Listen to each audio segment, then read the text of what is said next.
Hello friends. आज हम देखने वाले हैं विंटर 2019 का जो आपका एलएसबीटी का पेपर था उसको हम प्रॉपर वे से सॉल्व करने वाले हैं और इसको हम देखने वाले हैं कि इसके आंसर क्या आएंगे और इसको हम डिटेल में एक्सप्लेन भी मैं आपको करने वाला हूँ। तो चलो स्टार्ट करते हैं। State difference between OP and POP. Procedure oriented programming, object oriented programming. Procedure oriented programming में आपका प्रोसीजर पे फोकस होता है, ऑब्जेक्ट ओरिएंटेड पे आपका डेटा पे आपका फोकस रहेगा। प्रोसीजर ओरिएंटेड में प्रोग्राम आपका मल्टीपल फंक्शन में डिवाइड होगा। ऑब्जेक्ट ओरिएंटेड प्रोग्रामिंग में आपका जो प्रोग्राम है वो ऑब्जेक्ट के हिसाब से आपका डिवाइड होते जाता है। Data move openly around system from function to function. POP में आपका function to function data move होता है। ओपी में आपका डेटा डायरेक्टली मूव नहीं होता है, आपका डेटा हाइड होता है। तो आपको डेटा पास करना है तो ऑब्जेक्ट का ही यूज करना पड़ता है। Function transfer data from one form to another form by calling each other. यहाँ पर आपको नॉर्मल फंक्शन को कॉल करना होता है डेटा पास करने के लिए। ऑब्जेक्ट ओरिएंटेड में आपको ऑब्जेक्ट के थ्रू डेटा को कम्युनिकेट करना होता है। यहाँ पर आपका टॉप डाउन अप्रोच फॉलो किया जाता है, ओपी आपका बॉटम अप अप्रोच फॉलो करता है। C language, visual basic, COBOL procedure oriented होते हैं। सी प्लस प्लस, जावा, सिमिला, अडा ये आपके ऑब्जेक्ट ओरिएंटेड लैंग्वेजेस है। What is class? Give its example. Class is user-defined data type that combine data and function together. It is collection of object of similar data type. Class यानी कि user defined data type है जिसमें आपका data और function दोनों रहता है। और क्लास यानी कि आपका ऑब्जेक्ट का ग्रुप होता है। क्लास का फॉर्मेट होता है, क्लास कीवर्ड लिखो, क्लास का नाम लिखो, कर्ली ब्रैकेट के अंदर उसके वेरिएबल लिखो या फिर फंक्शन लिखो, लास्ट में कर्ली ब्रैकेट क्लोज सेमीकोलन, ये आपका फॉर्मेट रहेगा। What is multi-level inheritance? Draw the diagram to show multi-level inheritance using class with data members and member function. Class is derived from another derived class, then it is called as multi-level inheritance. जब एक derive class का फिर से कोई derive class होगा तो ये जो फॉर्मेट है इसको आप मल्टी लेवल इनहेरिटेंस बात करते हो। जैसे यहाँ पर कॉलेज ही आपका एकदम टॉप लेवल का क्लास है, उसके बाद स्टूडेंट ये आपका सेकंड लेवल का क्लास है और रिजल्ट आपका सबसे बॉटम लेवल का क्लास है। यानी कि एक ही डायरेक्शन के आपके अलग अलग लेवल्स आते हैं क्लास के, तो ये मल्टी लेवल इनहेरिटेंस होता है। Write two properties of static member function. Static member function के आपका ऐसा फंक्शन होता है जो कॉमन डेटा एक्सेस करने के लिए आपको स्टैटिक वेरिएबल या फिर स्टैटिक फंक्शन यूज किया जाता है। Static member function can have access to only other static data members and function declare in same class. Static member function के अंदर हम सिर्फ स्टैटिक वेरिएबल या स्टैटिक फंक्शन को ही अलाउ कर सकते हैं। A static member function can be called using class name with scope resolution operator instead of object name। अगर मुझे static function को एक्सेस करना है तो नॉर्मली क्लास के नाम से उस फंक्शन को एक्सेस किया जाता है with scope resolution operator. Normal object से हम उसको एक्सेस नहीं करते।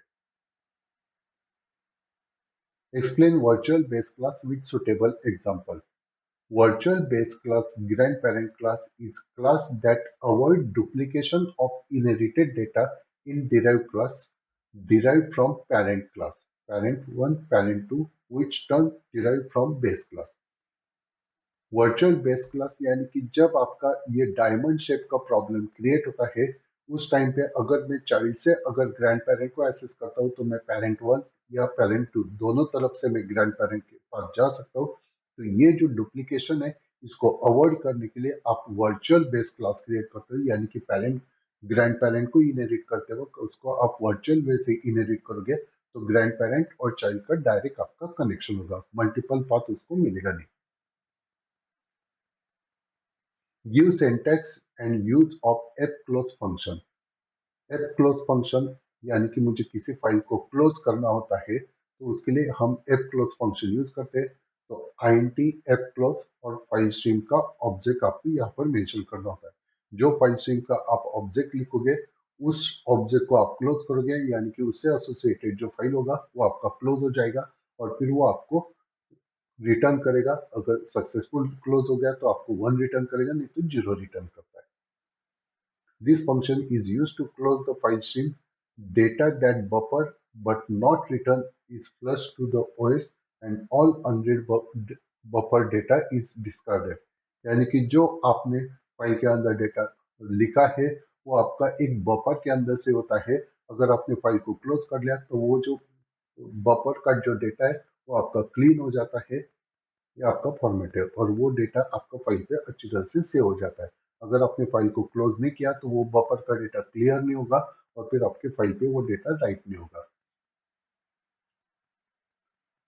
Describe memory allocation for object.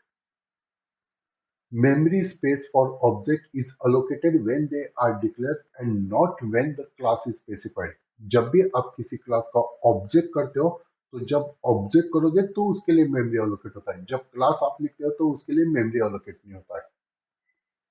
Member functions are created and placed in memory space only once when they are defined as a part of class definition.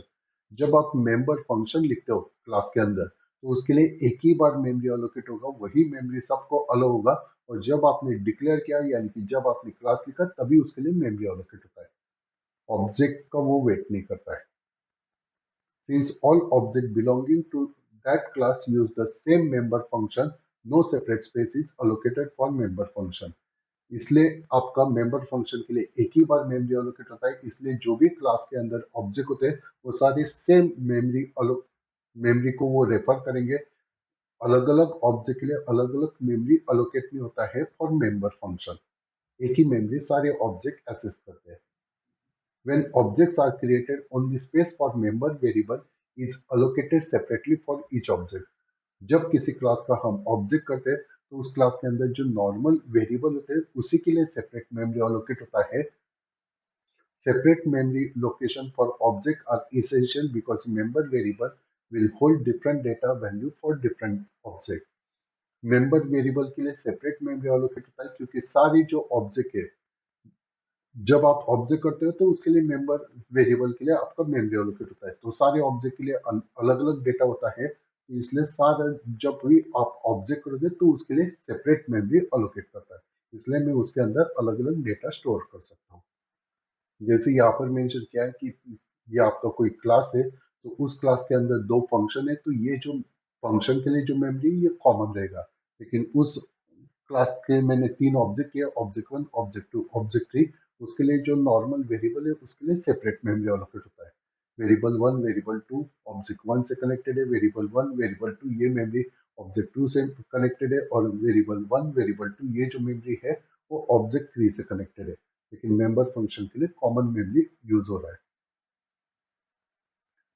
Right a program to implement single inheritance.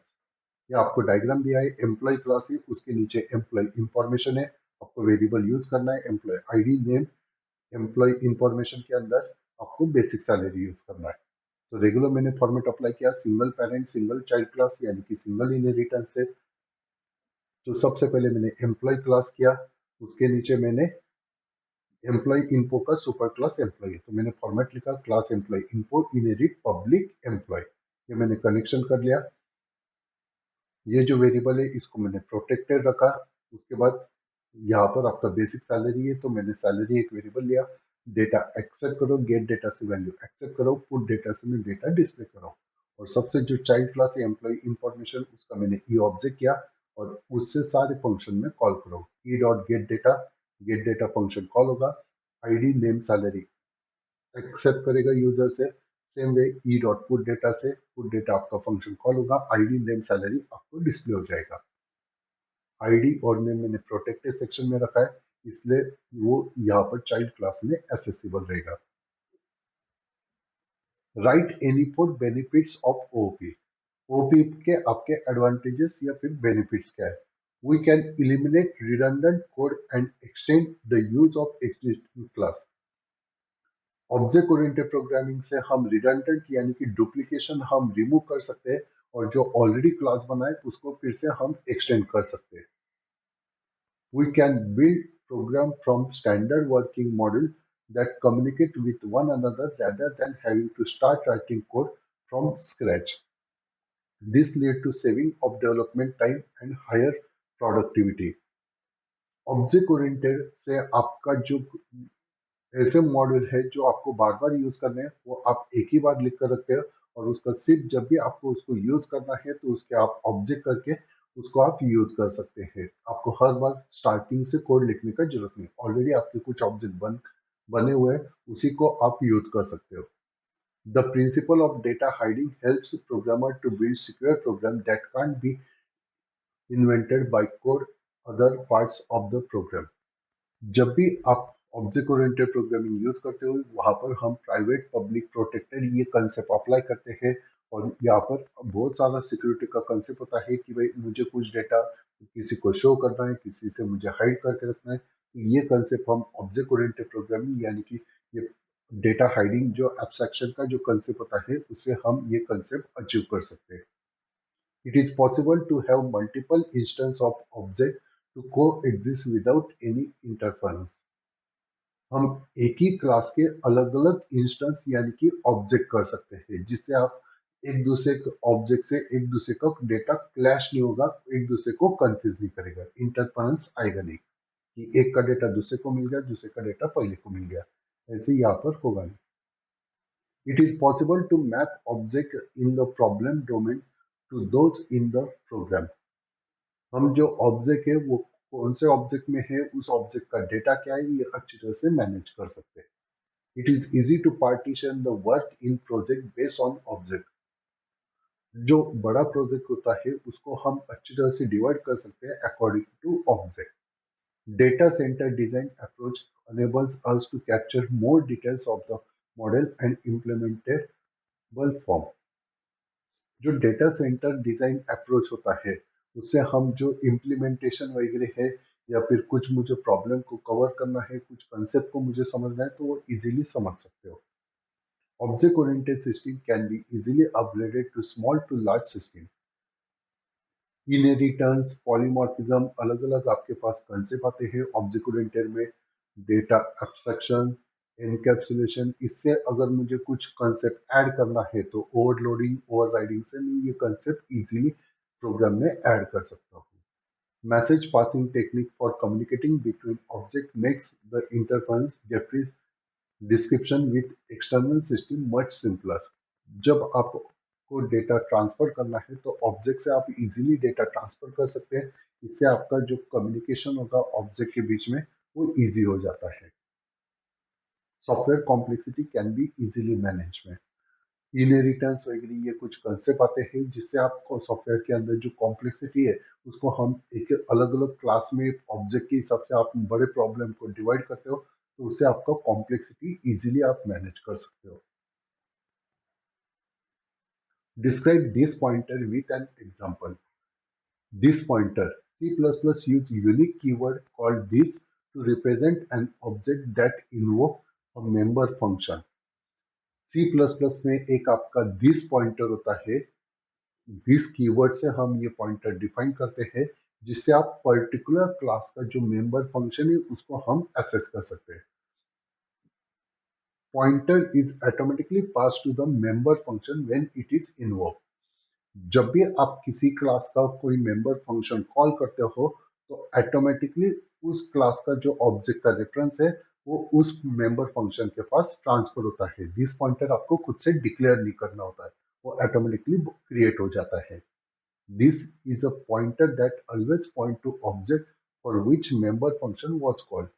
This pointer function किसने call किया है, कौन से object ने particular function call किया है, तो वो ऑब्जेक्ट का रेफरेंस ये दिस पॉइंटर मैनेज करता है। कौन से ऑब्जेक्ट ने आपका फंक्शन कॉल किया है ये कंसेप्ट आइडेंटिफाई करने के लिए हम दिस पॉइंटर यूज किया जाता है।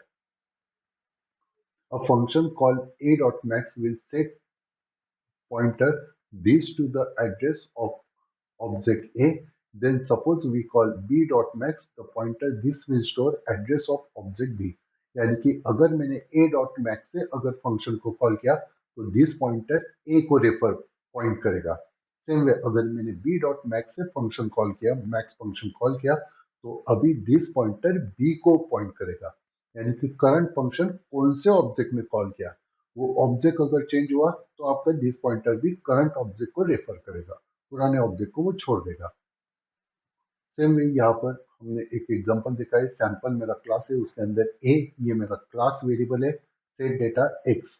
अभी मुझे एक्स का डेटा ए वेरिएबल के अंदर यूज करना है, तो दिस एरो ए, दिस यानी कि क्या है, करंट फंक्शन कौन से ऑब्जेक्ट पे कॉल किया है, तो सेट डेटा फंक्शन किसने कॉल किया है, एस ने, तो एस का रेफरेंस यहाँ पर आइडेंटिफाई करने के लिए आप दिस पॉइंटर यूज करते हो। This pointer is used to represent object S when set data and put data function or call. जब भी आप set data और put data function call कर रहे हो तो this जो pointer है वो आपका ये जो S ऑब्जेक्ट है उसको पॉइंट करेगा। सेम वे पुट डेटा के अंदर जो मैंने this लिखा है वो भी आपका सैंपल क्लास का जो S ऑब्जेक्ट है उसको वो रेफर करेगा। Write the application of object-oriented programming. Applications of object-oriented programming are real-time system, simulation modeling, object-oriented database, hypertext, hypermedia, AI, expert system, neural network, parallel programming, decision support, office automation, CAD, CAM, हर जगह पर हम object oriented programming का use करते हैं। State rules for writing destructor function. जब भी आपको destructor use करना होता है आपके क्लास के अंदर तो आपको कुछ रूल्स फॉलो करने हैं।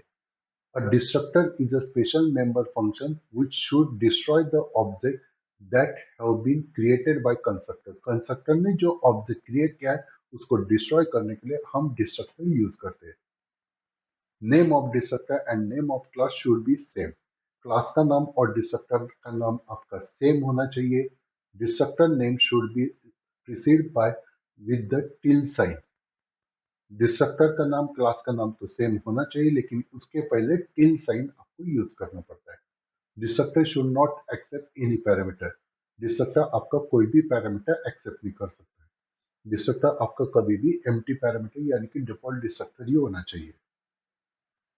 Destructor should not return any value. Destructor से आप कुछ वैल्यू रिटर्न नहीं कर सकते, यानी कि आप कुछ वैल्यू रिटर्न टाइप वॉइड वगैरह भी दे नहीं सकते हो। Destructor should not be classified in any types. Destructor के अलग अलग फॉर्मेट नहीं होते, यानी कि पैरामीटराइज्ड डिस्ट्रक्टर, डिफॉल्ट डिस्ट्रक्टर, ऐसे कुछ भी क्लासिफिकेशन होगा नहीं। पूरे क्लास के अंदर आपको एक ही डिस्ट्रक्टर मिलेगा। अ class can have at most one destructor. Class के अंदर मैक्सिमम एक ही डिस्ट्रक्टर हो सकता है, एक से ज्यादा हम डिस्ट्रक्टर डिफाइन नहीं कर सकते। What is inheritance? Give different types of inheritance. Inheritance, the mechanism of dividing new class from an old existing class is called as inheritance. अगर मैं एक क्लास से दूसरा कोई क्लास क्रिएट कर रहा हूँ, यानी कि मेरा कोई चाइल्ड क्लास क्रिएट कर रहा हूँ, तो ये जो कंसेप्ट होता है ओल्ड क्लास न्यू क्लास, ये जो कंसेप्ट है इसको हम इनहेरिटेंस बात करेंगे। Inheritance is the process by which object of one class can acquire properties of object of another class.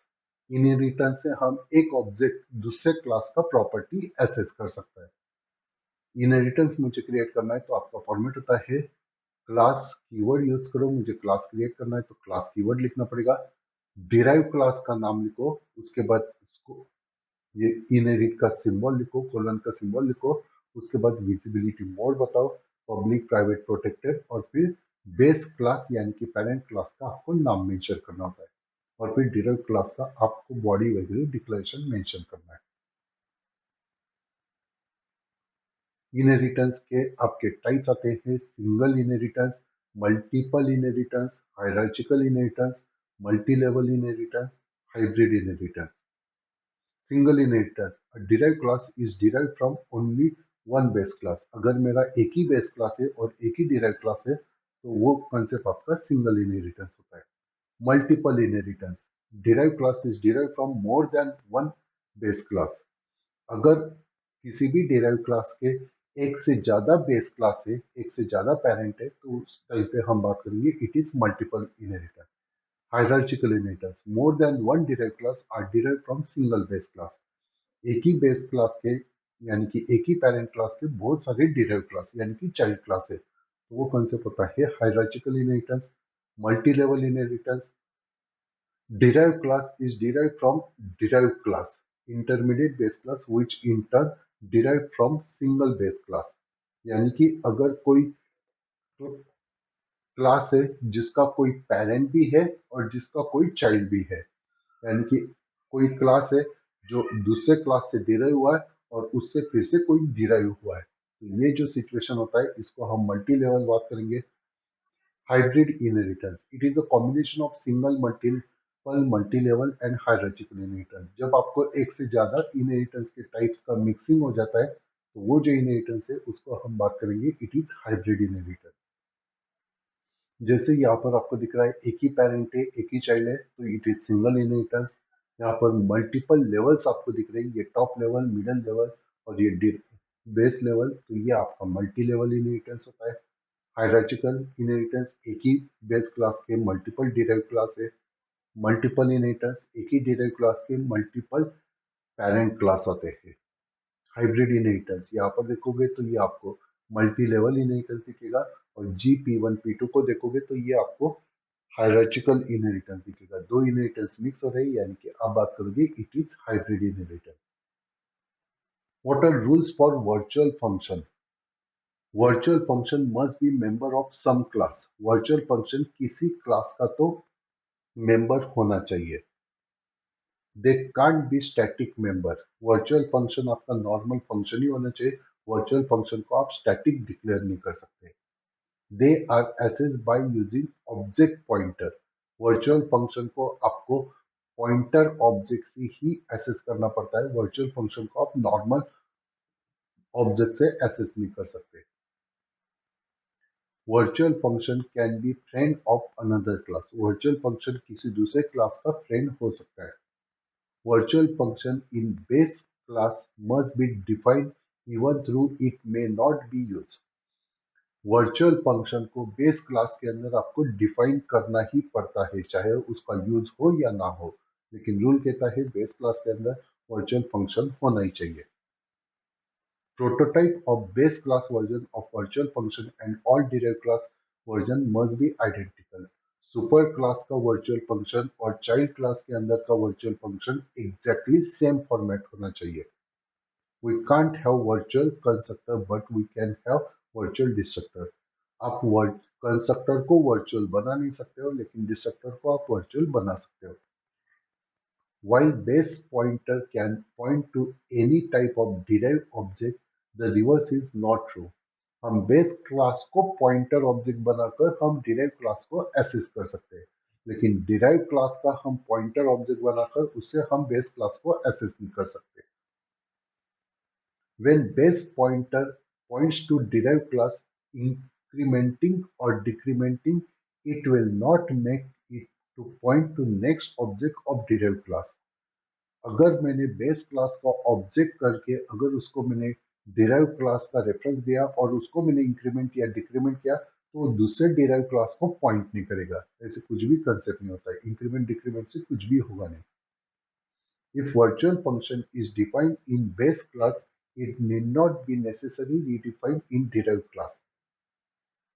अगर मैंने किसी फंक्शन को बेस क्लास के अंदर वर्चुअल डिक्लेयर किया, तो ऐसे कोई भी रूल नहीं कि उसको डिराइव क्लास में आपको डिक्लेयर ही करना पड़ेगा। What is parameterized constructor? A constructor that accepts parameter is called parameterized. अगर कोई कंस्ट्रक्टर पैरामीटर एक्सेप्ट कर रहा है तो उसको हम पैरामीटराइज कंस्ट्रक्टर बात करेंगे। In some application, it may be necessary to initialize various data members of different objects with different value when they are created.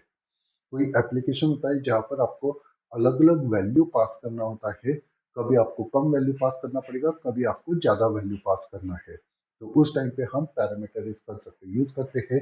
Parameterise constructor is use to achieve this by passing argument to constructor function when object are created.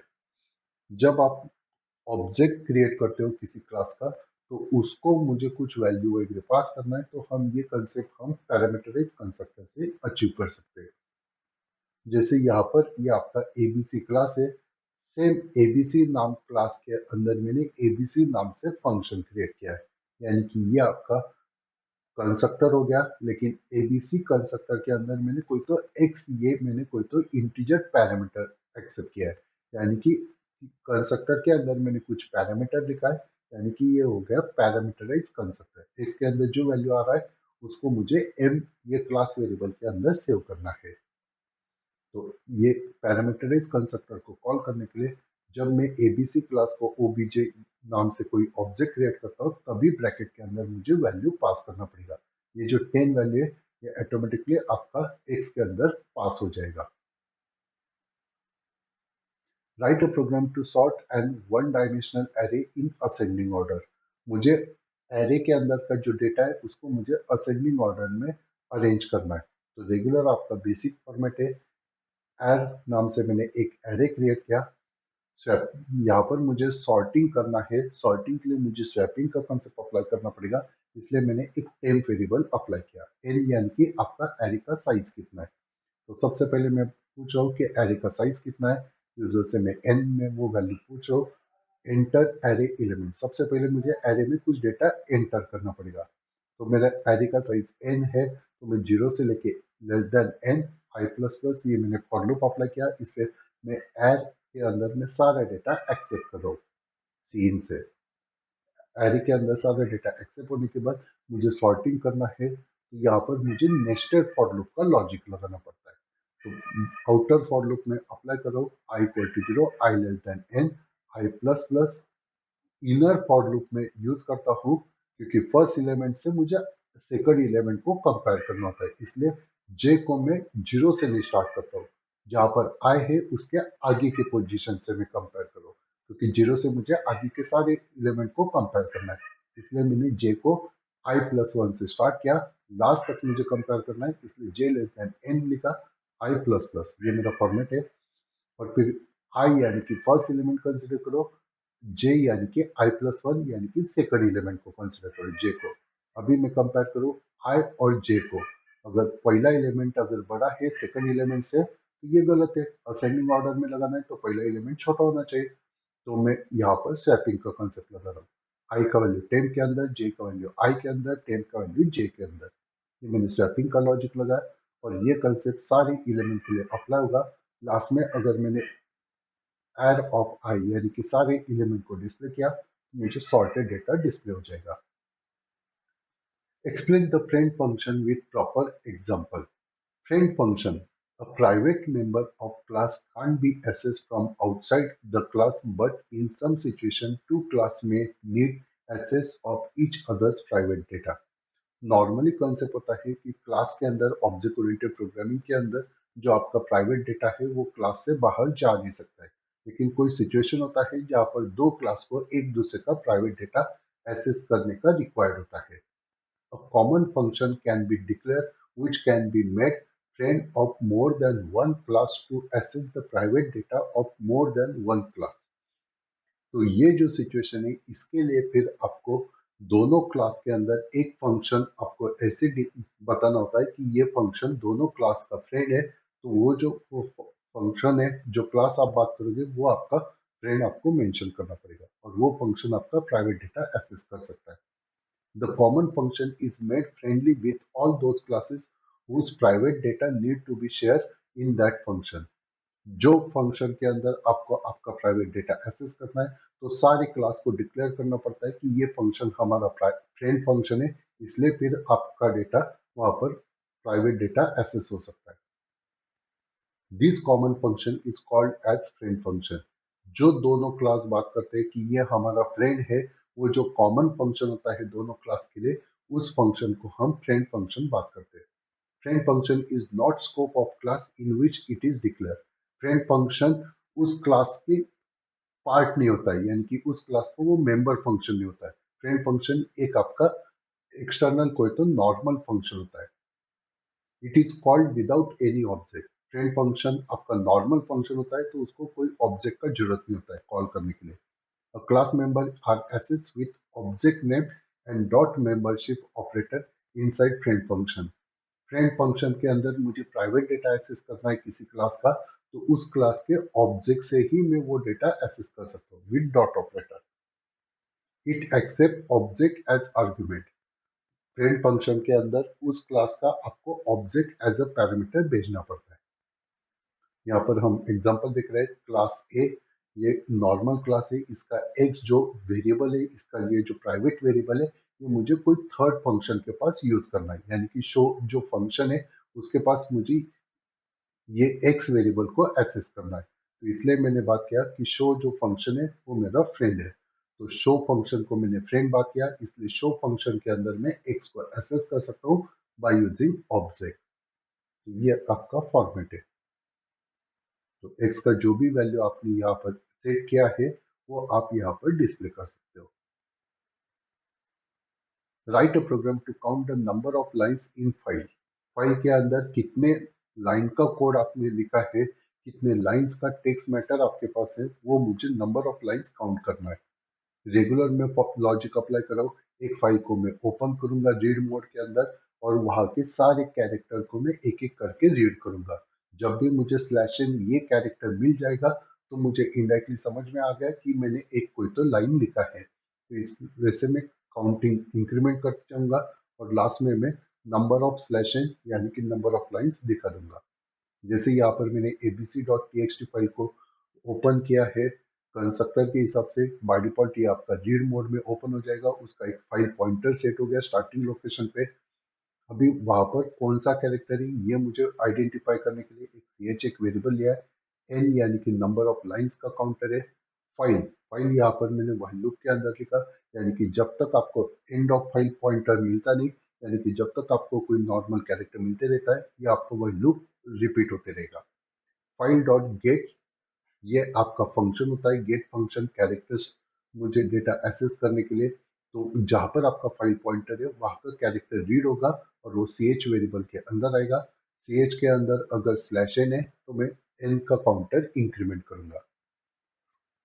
सारे character के लिए मैं checking करूंगा।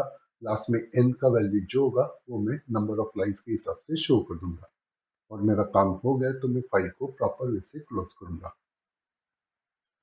Write a program to declare class student having data member as student name, roll number, accept and display data for 5 students। 5 student के लिए मुझे ये काम करना है, यानी कि मुझे एरे ऑफ ऑब्जेक्ट यूज करना है। तो यहाँ पर मैं स्टूडेंट क्लास करता हूँ, रोल और नेम दो नॉर्मल वेरिएबल अप्लाई किए। पब्लिक सेक्शन के अंदर एक्सेप्ट और डिस्प्ले दो फंक्शन है। एक्सेप्ट के अंदर मैं नेम और रोल को एक्सेप्ट करो, साथ में डिस्प्ले के अंदर मैं नेम और रोल को डिस्प्ले करूंगा।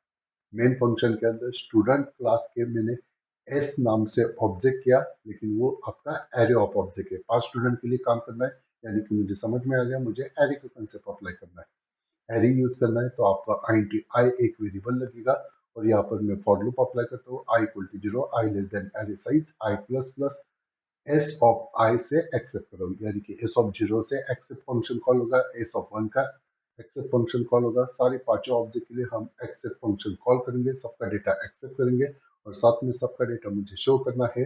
यहाँ पर मैंने फिर से फॉर लूप अप्लाई किया, i equal to 0, i less than array size i plus plus s of i dot display. इससे मैं सारा डेटा डिस्प्ले कर रहा हूँ।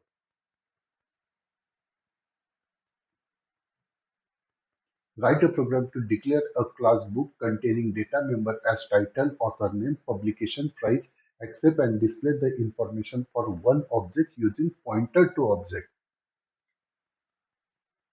रेगुलर में क्लास क्रिएट करो, बुक नाम से क्लास करो, उसके अंदर वेरिएबल है author name, title, publication.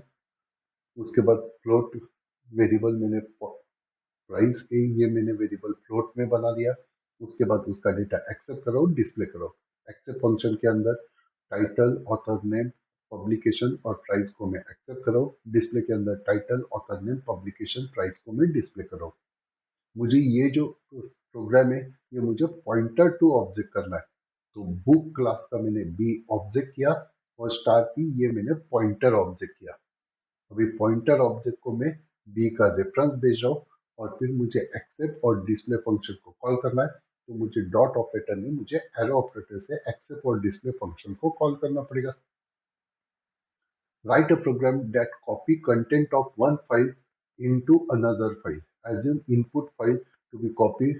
File1.txt content are hello friends and the file where the content need to copy file2.txt already created। ये आपका काम है कि मुझे फाइल 1.txt का जो डेटा है वो फाइल 2.txt में कॉपी करना है, लेकिन फाइल 2.txt में ऑलरेडी आपका कंसेप्ट फाइल बना हुआ है और उसमें ऑलरेडी आपका डेटा अवेलेबल है, यानी कि इस फाइल को मुझे अपेंड मोड में ओपन करना पड़ेगा। और यहाँ का डेटा मुझे फाइल 2 में कॉपी करना है, यानी कि फाइल 1 को मुझे रीड मोड में ओपन करना पड़ेगा।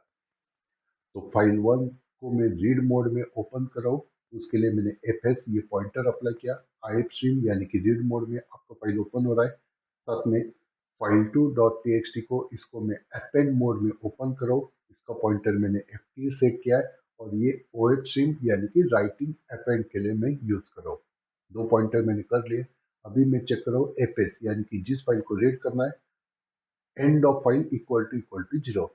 अगर एंड ऑफ फाइल अगर जीरो आता है, यानी कि एंड फाइल एंड नहीं हुआ है, तो फिर उसको मुझे रीड करना है और उसको मुझे कॉपी करना है।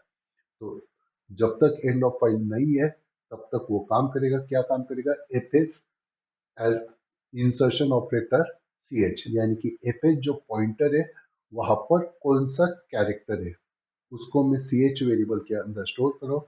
और सी एच वेरिएबल के अंदर जो कंटेंट है वो मैं एफ टी ये पॉइंटर में मैं राइट कर रहा हूँ। आपको पता है इंसर्शन ऑपरेटर आपका राइटिंग के लिए और रीडिंग के लिए होता है, और एक्सट्रैक्शन ऑपरेटर आपका राइटिंग के लिए होता है। तो एफ एस से मैं डेटा रीड कर रहा हूँ, वो सी एच में आ रहा है। और सी एच में जो डेटा है वो एफ टी पॉइंटर की यहाँ पर मैं राइट कर रहा हूँ। जैसे आपने रीड राइट ऑपरेशन किया, आपके पॉइंटर ऑटोमेटिकली आगे जाते हैं। जब तक आपको एंड ऑफ फाइल नहीं मिलता है, तब तक आपका ऐसे ही होते जाएगा। एक फाइल से मैं डेटा रीड कर रहा हूँ, वही डेटा मैं दूसरे फाइल में राइट कर रहा हूँ। सारा डेटा राइट होने के बाद जब एंड ऑफ फाइल आ जाएगा, तब ये वाइल लूप स्टॉप हो जाएगा। मैसेज दूंगा फाइल कॉपी सक्सेसफुली, और एफएस और एफटी दोनों पॉइंटर को मैं प्रॉपर वे से क्लोज करूंगा, यानी कि दोनों फाइल को मैंने सेव कर लिया। ये इनहेरिटेंस का कंसेप्ट मुझे इंप्लीमेंट करना है। देखकर ही मुझे समझ में आ रहा है, यहाँ पर ये मुझे मल्टी लेवल इनहेरिटेंस दिख रहा है। टेस्ट, पोर्ट्स और रिजल्ट, ये मुझे मल्टीपल इनहेरिटेंस का कंसेप्ट दिख रहा है, यानी कि मल्टी लेवल मल्टीपल दोनों इनहेरिटेंस मिक्स हो गई, यानी कि ये हाइब्रिड इनहेरिटेंस हो जाता है। तो सबसे पहले मैं इम्प्लीमेंट करूंगा। स्टूडेंट में क्लास क्रिएट करता हूँ, स्टूडेंट के ऊपर कुछ भी नहीं, तो मैंने रेगुलर लिखा class student, curly bracket open close. Test के ऊपर स्टूडेंट है, तो मैंने लिखा class test public student. Test के ऊपर मैंने स्टूडेंट को सेट किया। रिजल्ट के ऊपर टेस्ट भी है और रिजल्ट के ऊपर स्पोर्ट्स भी है। तो सबसे पहले मैं स्पोर्ट्स क्लास क्रिएट करो, क्लास स्पोर्ट्स। स्पोर्ट्स के ऊपर कोई भी नहीं, तो उसको मैंने नॉर्मल वे से लिखा। रिजल्ट के ऊपर टेस्ट और स्पोर्ट्स है, तो मैंने लिखा class result inherit public test public sports. Connection मैंने अच्छी तरह से कर लिया। सब में मुझे वेरिएबल बोला है, स्टूडेंट के अंदर रोल नंबर एक्सेप्ट करना है, उसके बाद टेस्ट के अंदर मार्क्स है, स्पोर्ट्स के अंदर स्कोर है, और रिजल्ट के अंदर टोटल स्कोर है। रिजल्ट का आर एक वेरिएबल बनाए, और सब मैंने फंक्शन यूज करा। Set S, show S, set T, show T, set S P, show S P, cal R, show R, सारे फंक्शन मैंने यूज कर लिए। और फिर सबसे जो डिराइव क्लास है रिजल्ट, उसका आर ऑब्जेक्ट किया, और उससे एक एक करके मैं सारे फंक्शन को कॉल करूँ। सबसे पहले स्टूडेंट का डेटा सेट हो जाएगा, रोल नंबर नेम में एक्सेप्ट करो, उसके बाद टेस्ट का मार्क्स यानी कि मार्क्स में एक्सेप्ट करो, उसके बाद कैलकुलेट स्कोर्स यानी कि स्कोर में पूछ रहा हूँ, उसके बाद कैलकुलेट रिजल्ट, रिजल्ट को कैलकुलेट करो, मार्क्स और स्कोर दोनों को ऐड करके मुझे टोटल मिल गया। उसके बाद सब डेटा में शो करो, स्टूडेंट का रोल नेम शो किया, उसके बाद मार्क्स शो किए, उसके बाद स्कोर शो करो, और बाद में जो आपका रिजल्ट है उसको मैं डिस्प्ले करो। Write a program to overload unary minus operator to negate the value. ये आपको कॉन्सेप्ट इंप्लीमेंट करना है। अनरी ऑपरेटर आपको यूज करना है। अनरी ऑपरेटर के लिए आपको कोई भी पैरामीटर पास नहीं करना होता है ऑपरेटर ओवरलोडिंग के लिए। यहाँ पर मैं एक नंबर नाम से क्लास क्रिएट कर रहा हूँ, जहाँ पर एक्स और वाई दो वेरिएबल है। नंबर क्लास का आपका कंस्ट्रक्टर है, क्लास का नाम, फंक्शन का नाम सेम, यानी कि ये कंस्ट्रक्टर हो गया। उसके अंदर ए और बी दो वेरिएबल है। एक्स का वैल्यू ए के अंदर आ रहा है, वाई का वैल्यू बी के अंदर कॉपी हो रहा है। और फिर डिस्प्ले फंक्शन यूज करो, एक्स के अंदर एक्स का वैल्यू और वाई का वैल्यू में डिस्प्ले करो रेगुलर। उसके बाद ऑपरेटर फंक्शन मुझे यूज करना है, ऑपरेटर ओवरलोडिंग करना है। तो ऑपरेटर फंक्शन यूज किया, मुझे कुछ भी रिटर्न नहीं करना है, इसलिए वॉइड लिखा। फंक्शन मेरा माइनस, ये ऑपरेटर को ओवरलोड करना है, इसलिए मैंने माइनस लिखा। मुझे एक्स को निगेट करना है, वाई को निगेट करना है, तो मैंने फॉर्मेट लिखा X equal to minus X, Y equal to minus Y. X को निगेट किया, उसको एक्स में डाला, वाई को निगेट किया, उसको वाई में स्टोर किया। ये आपका ऑपरेटर का कंसेप्ट है। नंबर N156 कंस्ट्रक्टर कॉल होकर ए का वैल्यू बी का वैल्यू 56 सेट हो गया। N1 का वैल्यू डिस्प्ले करो, पुराना एक्स वाई का वैल्यू क्या है, उसके बाद एन माइनस N1 लिखा, यानी कि निगेशन ऑपरेटर पे ये फंक्शन कॉल होगा। एक्स और वाई का वैल्यू नेगेटिव हो जाएगा और बाद में N1 को डिस्प्ले किया तो एक्स और वाई का वैल्यू आपको नेगेटिव फॉर्मेट में दिख जाएगा।